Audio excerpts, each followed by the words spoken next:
Welcome to another edition of Math for No Reason. In this edition, we are looking at this problem. We have a sequence an, which is a convergent sequence and is also increasing, and we define the sequence Tn as an plus 1 minus an times an plus 1 minus an minus 1, etc. into an plus 1 minus a1, and we do that for all n greater than or equal to 1. We have to show that this sequence Tn is a convergent sequence and then find its limit. So we say a sequence is convergent if the limit of the sequence exists. So an is convergent means that limit n goes to infinity an is equal to L for some number n. The second property that an has is that it is increasing.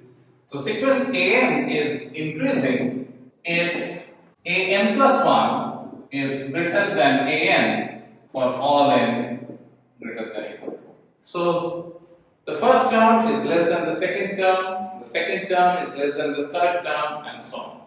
So if that happens, we say that the sequence an is increasing.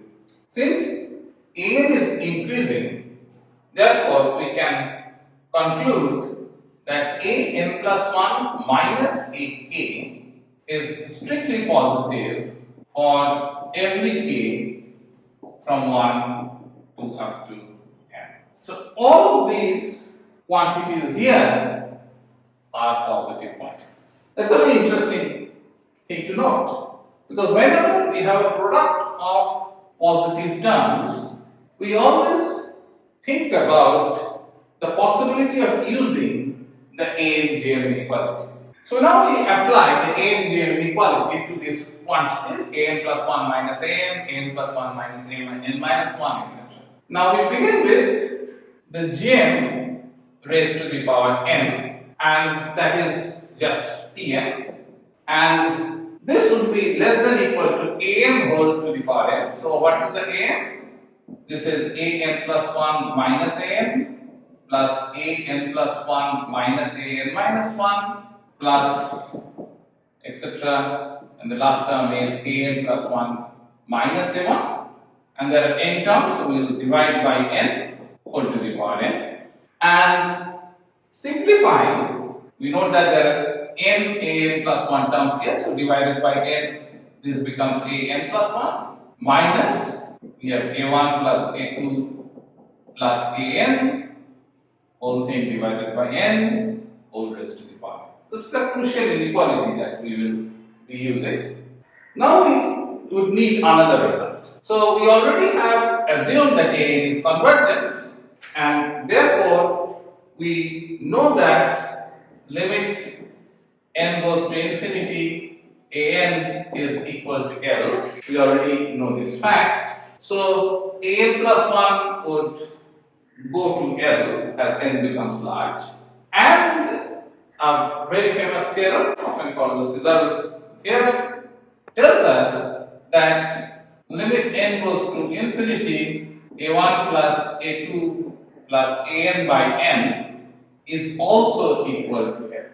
So if limit n goes to infinity, an is equal to L, then limit n goes to infinity of the arithmetic average of the first n terms, a1 plus a2 plus an divided by n, that also is equal to L. So the limit of this whole quantity, limit n goes to infinity, an plus 1 minus a1 plus a2 plus an by n, this is equal to 0. So this inside quantity goes to 0, and of course this is being raised to the power n. So since this limit goes to 0 at some point of time in magnitude, this would become less than 1, and you are raising it to a very high power, so it is quite easy to see that this would go to 0. So we will be able to conclude that from this, that limit n goes to infinity,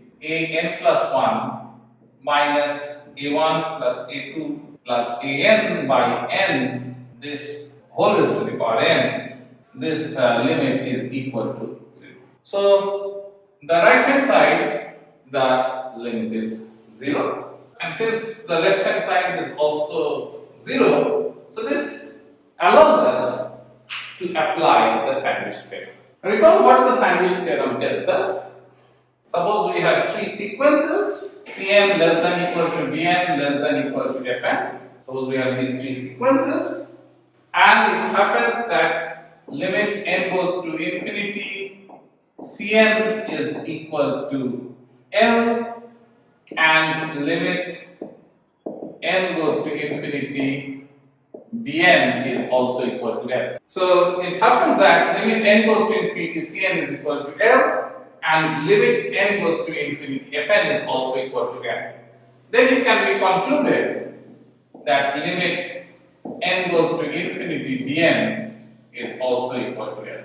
So what we see here, in this particular case, this is our Cn, which is identically 0, and this is our Fn, which goes to 0. So for this particular case, we have limit n goes to infinity, Cn is equal to 0, and limit n goes to infinity, Fn is equal to 0, which is just this result. Therefore, we can conclude that limit n goes to infinity, Tn is equal to 0. So we have proved that the sequence Tn is convergent and the limit of Tn is equal to 0. Thank you.